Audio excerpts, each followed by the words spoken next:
Based on a true story. Have you ever awoken from sleep to a reality more terrifying than any nightmare? Picture this.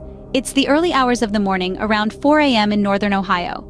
You're sleeping soundly in a camper, nestled in the property of a relative on your long-awaited vacation. Suddenly, you're jolted awake by a feeling of dread, a sickness that takes hold of your stomach and doesn't let go. You lurch out of the camper door, the cold night air hitting your skin as you're violently ill outside. Your partner calls out, sounding concerned. You assure them you're okay, even as your body convulses. Eventually, the sickness subsides, leaving you spent and shaken, the taste still bitter in your mouth. You then look up, and there is a face about 5 feet in front of you in the darkness. A face that isn't quite right, not quite human. The face is shrouded in a veil of shadows, but the moonlight trickles through the leaves of the forest, revealing a vague outline. The form is human-like, but there's an eerie distortion to it, like a figure reflected in a funhouse mirror.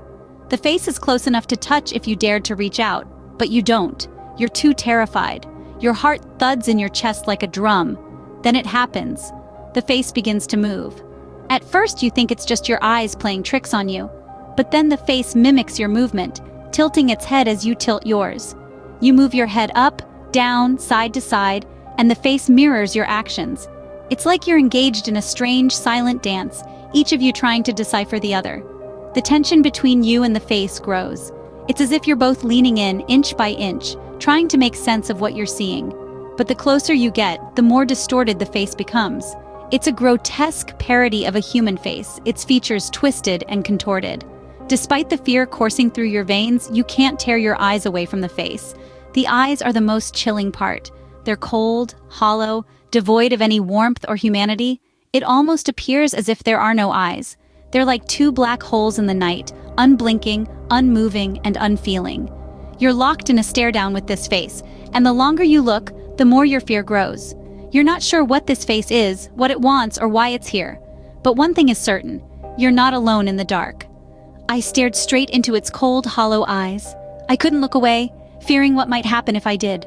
The air was thick, heavy with the weight of silent confrontation. There was an eerie stillness, the kind that makes your skin crawl. It was like a game of chess where the pieces were frozen, yet the tension of the impending move was palpable. It is something out of a nightmare, something that shouldn't exist, and yet here it is, inches away from you in the darkness. Fear mounting, a tide that was threatening to sweep you away.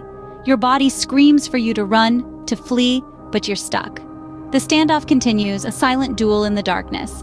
Time seems to lose all meaning. It's one thing to face the terror that lurks in the darkness, but it's another thing entirely when the terror vanishes without a trace. You call out to your partner, "Hey, there's something here!" Your partner calls back, his voice a mix of concern and confusion. "Where?" he asks, unable to see the face that has kept you rooted to the spot. "It's right in front of me, just watching," you reply. He grabs a flashlight, the beam cutting through the darkness, but as the light hit the spot where the face should have been, it was gone. Vanished, as if it had never been there in the first place. The shock of its disappearance sends a chill down your spine. You keep your gaze firmly on it, never once breaking eye contact. How could it have slipped away so silently, so seamlessly?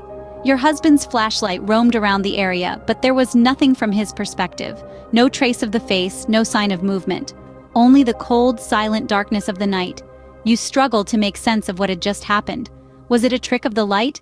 A figment of your imagination? You are sure you had seen it, felt its cold, hollow gaze on you. It was real, and yet it had vanished as if it were nothing more than a phantom. You are sure of what you had seen, of the cold, hollow eyes that had stared back at you from the darkness.